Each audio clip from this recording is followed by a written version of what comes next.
दोस्तों, जैसे कि आप देख सकते हैं एक ऑर्डर है जो कि महाराष्ट्र से रविंदर जी का है। एक जो है प्रीमियम क्वालिटी का मशीन है, आप देख सकते हैं जिसके 4 केजी का नट लगा हुआ आता है। साथ साथ जो है इनका 6 पीस जो है 4 केजी का नट अलग है।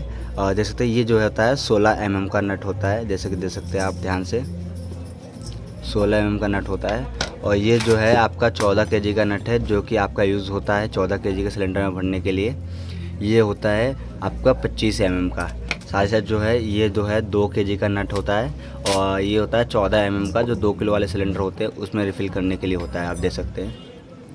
ठीक है, साथ साथ जो है एक मैंने वाशर का पैकेट इनको दिया है और 2 कार्ड है। एक प्रीमियम क्वालिटी का मशीन हो गया, एक नट हो गया, 5 ये वाले 25 mm का 5 नट हो गया जो कि 14 केजी नट कहते हैं इसको हम।